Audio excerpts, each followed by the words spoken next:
doing a funeral one morning with the Presbyterian minister who was about to leave and go to Williamstown. I didn't know that at the particular time, but we were going out slowly out to the cemetery, and he said, I'm leaving on Monday and I've got 4 kids on probation.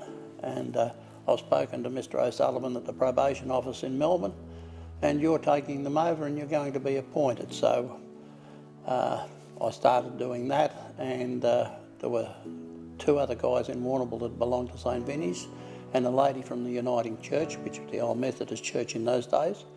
She was involved, and between the 4 of us, we tended to look after the probation service till probably 1972 or 73, when they appointed an officer in Hamilton. That's how it started, and they said, well, you may as well join St Vinny's because that's part of their mission to be involved with probation and prison visitation and whatever, so that's how I got involved. You need to be able to spend some time with people, even if it is only reminiscing about the past or something you know about them or they know about you, but I think it helps to break down that divide. And I think that's something I learned through the probation thing and even the bail applications.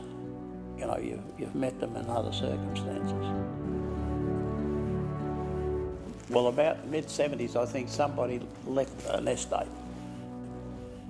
Old weatherboard place on stumps, so everything was out of square.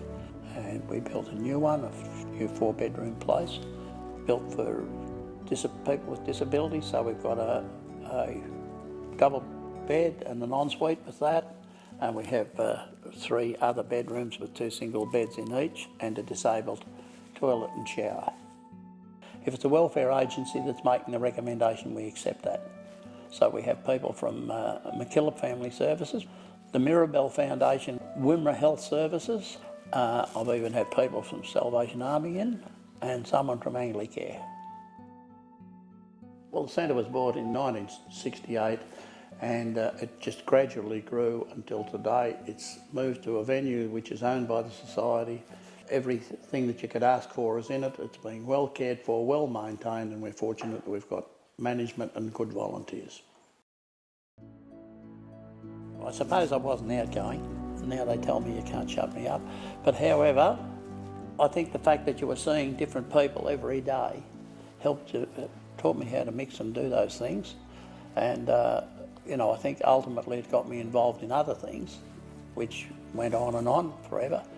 And I think it made it easier when we had to go to visit somebody that I'd already probably seen some of them, and as I said, you discuss things, funeral arrangements around the kitchen table, and if you do home visits, you probably do that around the kitchen table too. So, well, I think that if you go into a house and you're talking to people and they've phoned up and they're looking for help, chances are they'll say it's food, but when you get into their home, it's other things than food they need.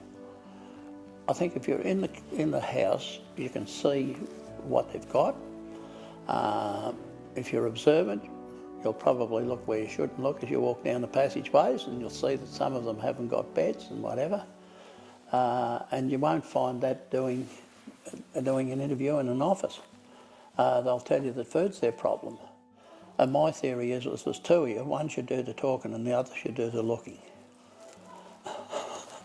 And then you'll go out being a know-all.